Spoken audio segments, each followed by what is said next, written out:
नमस्कार, DD news में आपका स्वागत है। मैं हूं चंद्रशेखर जोशी और आइए सबसे पहले आपको दिखाते हैं इस वक्त की हेडलाइंस। प्रधानमंत्री 5 जून को सूरत और दमन का करेंगे दौरा। सूरत में करीब 18,800 करोड़ रुपए की विभिन्न विकास परियोजनाओं का उद्घाटन और शिलान्यास। हजीरा में औद्योगिक गतिविधियों की करेंगे समीक्षा।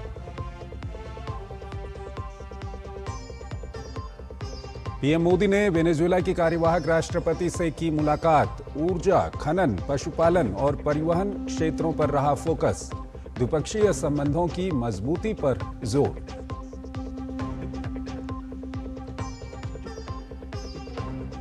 भारत अमेरिका के बीच जल्द होगा व्यापार समझौता। विदेश मंत्री मार्को रूबियो ने दी जानकारी। कहा, दोनों देश प्रस्तावित समझौते को अंतिम रूप देने के बेहद करीब। पश्चिम एशिया संकट के बीच देश में हालात सामान्य। एलपीजी, प्राकृतिक गैस की आपूर्ति स्थिर। सरकार ने दी जानकारी। कहा, कालाबाजारी करने वालों पर एक्शन जारी।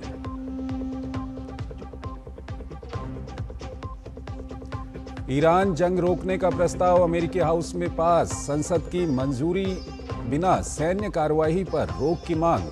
कांग्रेस की मंजूरी के बिना ट्रंप नहीं जारी रख सकते सैन्य कार्रवाई।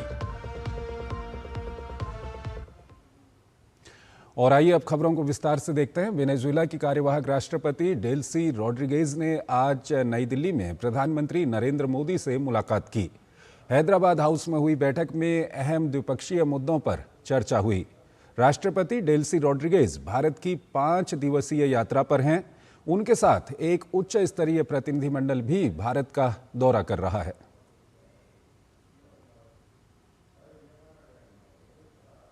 भारत और वेनेजुएला के बीच ऊर्जा सहयोग को लेकर सकारात्मक संकेत सामने आए हैं। वेनेजुएला की कार्यवाहक राष्ट्रपति डेल्सी रॉड्रिगेज की भारत यात्रा पर विदेश मंत्रालय के सचिव पूर्व रुद्रेंद्र टंडन ने कहा कि दोनों देशों ने ऊर्जा सहयोग पर जोर दिया। भारत और वेनेजुएला ने ऊर्जा, व्यापार, निवेश, स्वास्थ्य सेवा और ऑटोमोबाइल जैसे कई महत्वपूर्ण क्षेत्रों में सहयोग बढ़ाने के नए अवसरों पर बातचीत की। ऊर्जा क्षेत्र में वेनेजुएला ने भारत को लगातार मांग बनाए रखने वाला विश्वसनीय साझेदार बताया। ऐसे में दोनों देशों के बीच सहयोग की अपार संभावनाएं हैं। Today's discussions focused on forging an energy partnership. While not going into details of the conversation, what did emerge from the interaction of the two leaders was that Venezuelan energy sector is undergoing a fundamental transformation. They see India as a stable demander for many years to come, and therefore there exists a perfect complementarity for India and Venezuela to work in the energy sector, both upstream as well as downstream. विदेश मंत्रालय ने दोहराया कि भारत अपनी ऊर्जा सुरक्षा को और मजबूत करने की दिशा में लगातार कदम बढ़ा रहा है। उन्होंने कहा कि ऊर्जा बाजार में परिस्थितियां लगातार बदलती रहती हैं और ऐसे में भारत अपने ऊर्जा हितों के अनुसार फैसले लेता है।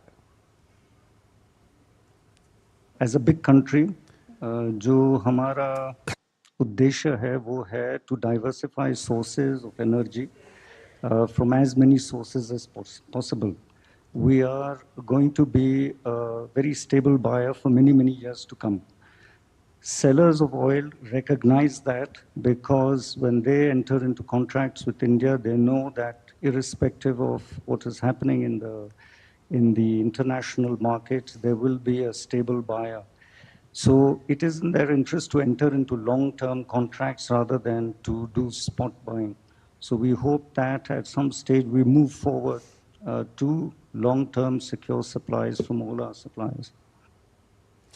खबरें अभी और भी हैं, लेकिन पहले एक छोटा सा ब्रेक लेते हैं। घर का खर्च चलाने के लिए रोहन की पढ़ाई वाली एफडी तोड़नी पड़ी और उसके डॉक्टर बनने का सपना भी। काश तुमने जाने से पहले टर्म लाइफ इंश्योरेंस लिया होता। पॉलिसी बाजार ऐप पर 1 करोड़ का टर्म इंश्योरेंस सिर्फ 410 रुपए महीने से शुरू। मेरी पसंद, मेरी पसंद, मेरी पसंद। मेरी पसंद है। हमारी पसंद।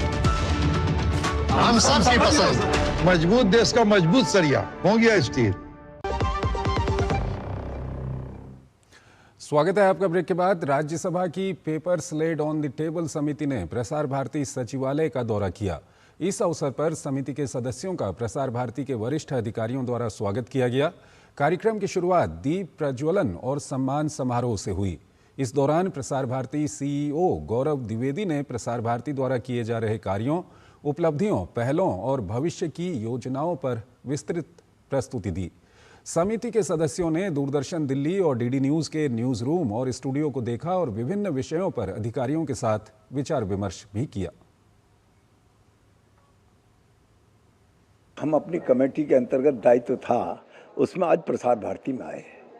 हमारी सबसे बड़ा काम है हमारा कि सदन के भीतर जो अकाउंट्स ऑडिटेड, जो अपना कार्यकलाप प्रस्तुत करने होते हैं विभागों को, वो जिनके विलंब से होते हैं, तो हमारी अपेक्षा रहती है कि वाकई विलंब क्यों है, विलंब का कारण क्या है, अब उसके कारण का निवारण क्या है, ये हम जानकारी करें। और उसी दृष्टि से आज हम प्रसार भारती में आए थे और प्रसार भारती के अधिकारियों को सुनने के बाद जो अपना मत था उनके बीच में डिस्कशन किया है और फिर वो अपनी कमेटी की रिपोर्ट में सबमिट करेंगे।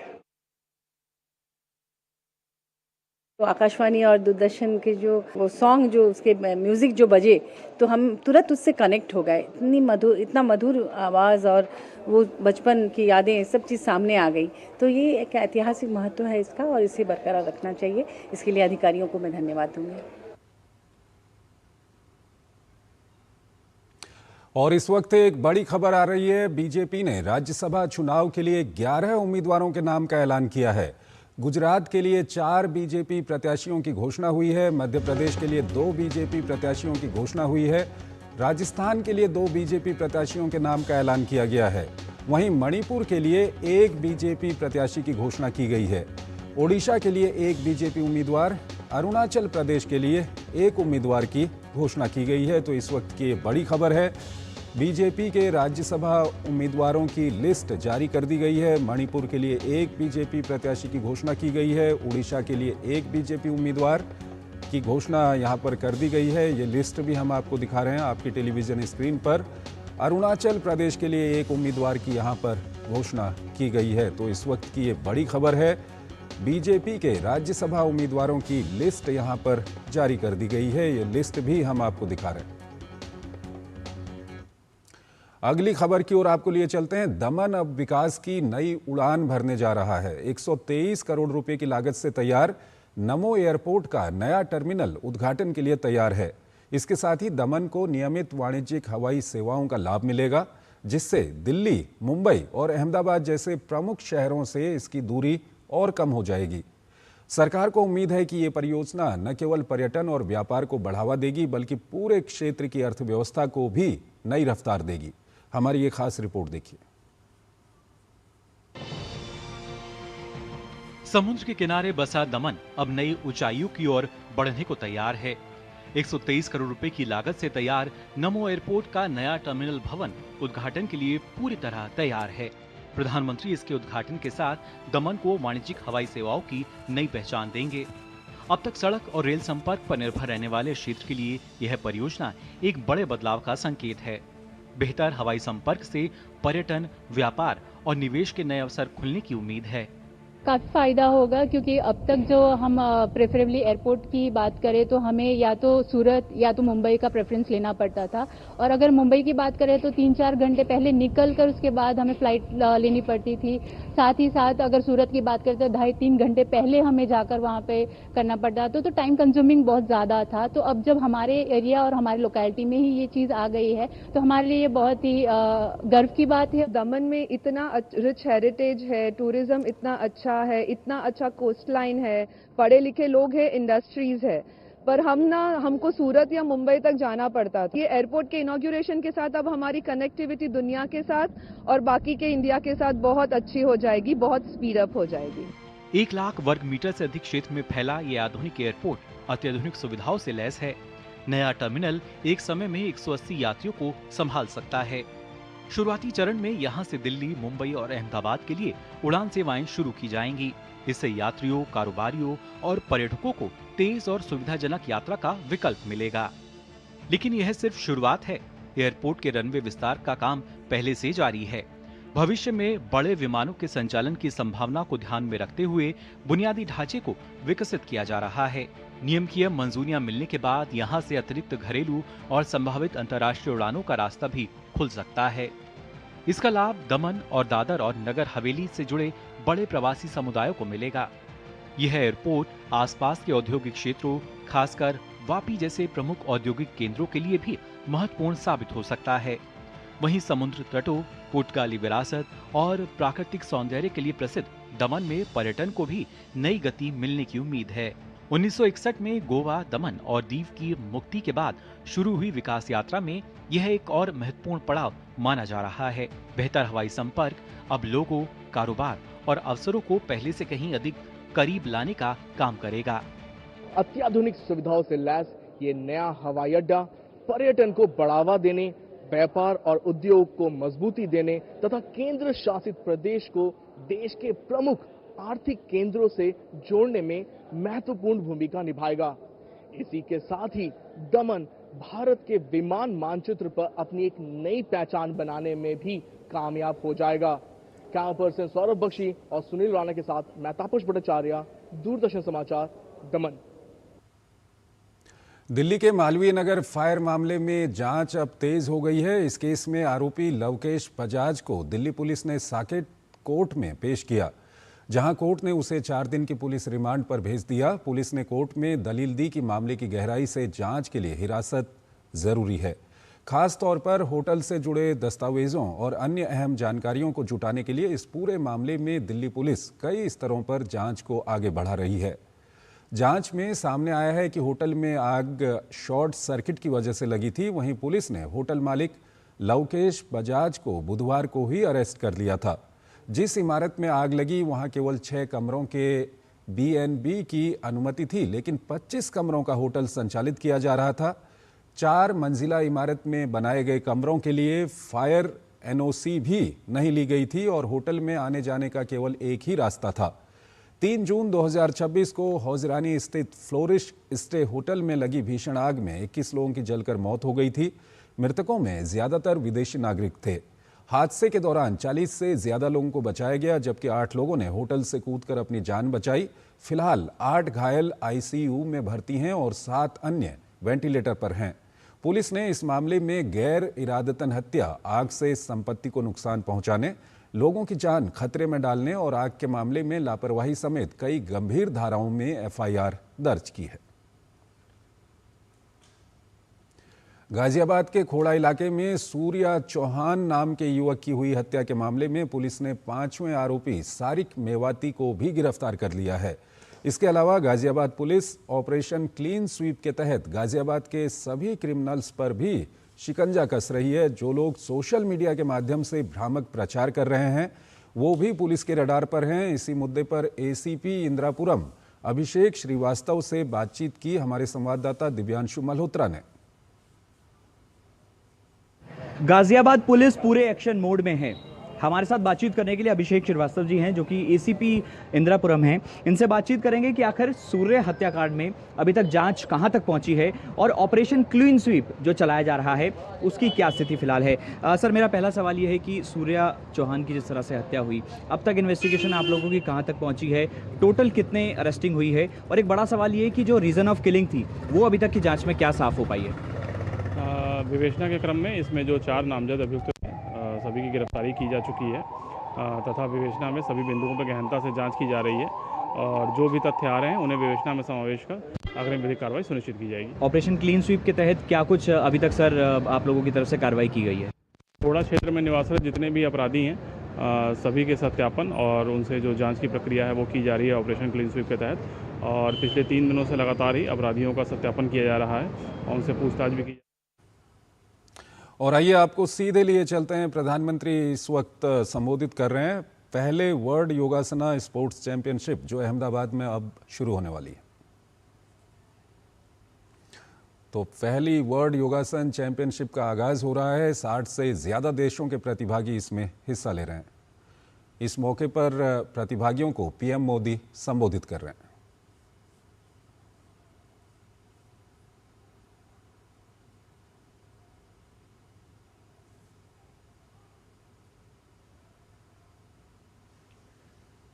नमस्कार। आज अहमदाबाद की धरती से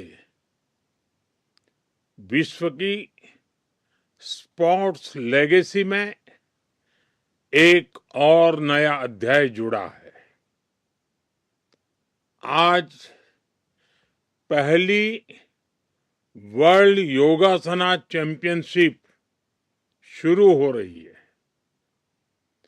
मैं इस चैंपियनशिप में हिस्सा लेने आए सभी देशों के एथलीट्स का भारत में स्वागत करता हूं, अपनी शुभकामनाएं देता हूं।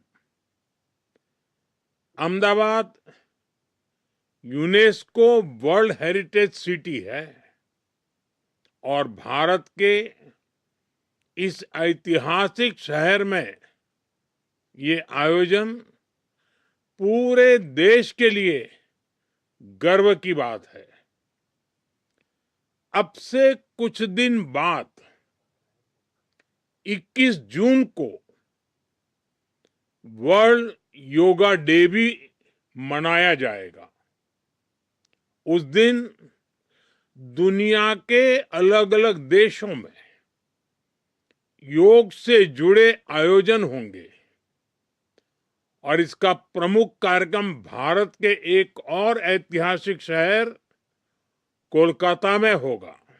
वर्ल्ड योगा डे से पहले वर्ल्ड योगासना चैंपियनशिप अपने आप में हेल्थ और वेलनेस की डबल डोज लेकर आ गई है। साथियों, करीब एक दशक पहले भारत संयुक्त राष्ट्र में अंतर्राष्ट्रीय योग दिवस का प्रस्ताव लेकर गया था।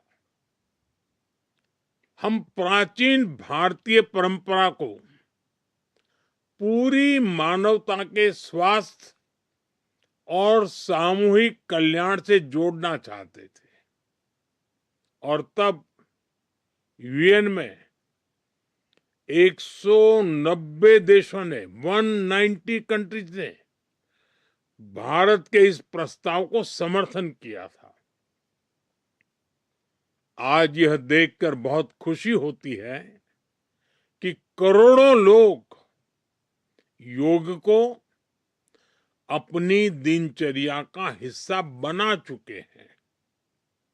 ध्यान, प्राणायाम उनकी जीवन शैली का हिस्सा बन रहा है। लेकिन साथियों, हर जीवन परंपरा समय के साथ नए चरण में प्रवेश करती है। योगासन स्पोर्ट्स की ये वर्ल्ड चैंपियनशिप इसी चरण का शुभारंभ है। इस चैंपियनशिप के माध्यम से योगासन को एक कॉम्पिटिटिव स्पोर्ट्स के रूप में नई पहचान मिलेगी। मुझे विश्वास है कि भविष्य में योगासन भी अंतर्राष्ट्रीय खेलकूद में अपनी जगह बनाएगा, चाहे ओलंपिक्स हो या मल्टी स्पोर्ट्स इवेंट्स हो। हम जितनी मेहनत करेंगे सुखद परिणाम आ भी सकता है और निश्चित तौर से इसमें अहमदाबाद में होने जा रही इस पहली वर्ल्ड योगासन चैंपियनशिप की बहुत बड़ी भूमिका होगी। साथियों, योगासन स्पोर्ट्स का एक और पक्ष है हम जानते हैं कि हर बड़ा स्पोर्ट अपने साथ एक पूरा इकोसिस्टम लेकर आता है। ये रोजगार के नए अवसर पैदा करता है। इसलिए जैसे जैसे योगासना स्पोर्ट्स का विस्तार होगा, वैसे वैसे इससे जुड़ी नई संभावनाएं भी बढ़ेगी। ये खिलाड़ियों के लिए नई कैरियर अपॉर्चुनिटीज लेकर आएगा। यह ट्रेनर्स, स्पोर्ट्स साइंटिस्ट, रिसर्चर्स और इवेंट मैनेजर्स के लिए भी नए अवसर बनाएगा। साथियों, जैसा मैंने पहले कहा, यह चैंपियनशिप ऐसे समय में आयोजित हो रही है जब पूरी दुनिया इंटरनेशनल डे ऑफ योगा की तैयारी में भी जुटी हुई है। इस वर्ष इंटरनेशनल डे ऑफ योगा की थीम है योगा फॉर हेल्दी एजिंग। आज लोग ऐसे उपायों की तलाश में हैं जो उन्हें लंबे समय तक स्वस्थ और सक्रिय बनाए रख सके। योग इसका बहुत सूटेबल ऑप्शन है। योग भोग से भी मुक्ति देता है और रोग से भी मुक्ति देता है। और सबसे अहम बात कि मिनिमम बजट में हेल्दी लाइफस्टाइल का ये सबसे उत्तम उपाय है। इसलिए आपको ये मंत्र याद रखना है, हर रोज योग भगाएगा सारे रोग। साथियों, इसी सोच को आगे बढ़ाते हुए भारत सरकार के आयुष मंत्रालय ने योगा 365 अभियान शुरू किया है। मैं इस वर्ल्ड योगासना चैंपियनशिप में भाग लेने वाले सभी खिलाड़ियों से भी आग्रह करूंगा, जब आप अपने अपने देशों में लौटे तो योग के इस संदेश को भी अपने साथ लेकर जाएं। आप सभी अपने अपने देशों में योगा 365 के एम्बेसडर्स बन सकते हैं। आपका अनुभव और योग के प्रति आपका विश्वास पूरे विश्व को इस संदेश से जोड़ सकता है। साथियों, इस प्रतियोगिता में जीत चाहे जिसकी भी हो, इतिहास के इस महत्वपूर्ण अध्याय का हिस्सा बनकर आप सभी पहले से ही चैंपियन बन गए हैं। आपकी प्रतिभा, आपका अनुशासन दुनिया भर के युवाओं को प्रेरित करेगा। इन्हीं शुभकामनाओं के साथ मैं वर्ल्ड योगासना चैंपियनशिप के लिए सभी प्रतिभागियों को और आयोजकों को बहुत बहुत बधाई देता हूं।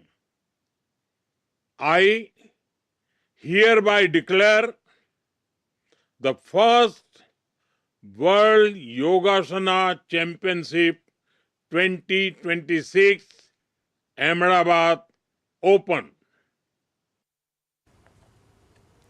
तो काफ़ी ये महत्वपूर्ण पल है। पहली वर्ल्ड योगासना स्पोर्ट्स चैंपियनशिप की शुरुआत हो चुकी है अहमदाबाद में। प्रधानमंत्री ने इसकी शुरुआत कर दी है और अपने संबोधन के दौरान प्रधानमंत्री ने काफ़ी महत्वपूर्ण बातें यहाँ पर कही हैं। प्रधानमंत्री ने कहा कि ये पूरे देश के लिए गर्व की बात है, एक नया इतिहास लिखा जा रहा है। अब तक योग की बात करते थे, लेकिन अब योगासना स्पोर्ट्स चैंपियनशिप शुरू हो रही है। एक दशक पहले भारत संयुक्त राष्ट्र में योग दिवस का प्रस्ताव लेकर गया था। ये प्रधानमंत्री ने यहाँ पर अपने संबोधन के दौरान कहा। प्रधानमंत्री ने कहा कि यूनाइटेड नेशन में 190 देशों ने भारत के प्रस्ताव को समर्थन किया। वहीं प्रधानमंत्री की ओर से कहा गया कि करोड़ों लोग योग को अपनी दिनचर्या का हिस्सा बना चुके हैं और साथ ही साथ प्रधानमंत्री ने कहा कि योगासन चैंपियनशिप को नई पहचान मिलेगी।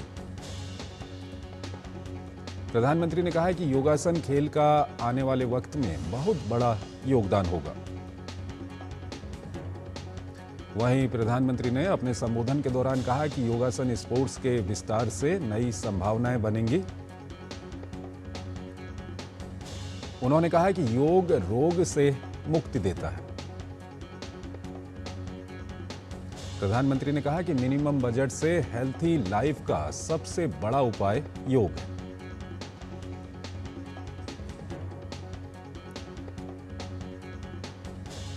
तो काफ़ी महत्वपूर्ण बातें यहाँ पर प्रधानमंत्री की ओर से कही गई हैं और ये पहला वर्ल्ड योगासन स्पोर्ट्स चैंपियनशिप अहमदाबाद में शुरू हो गया है। और इसी के साथ इस बुलेटिन को यहीं पर समाप्त करते हैं। नमस्कार।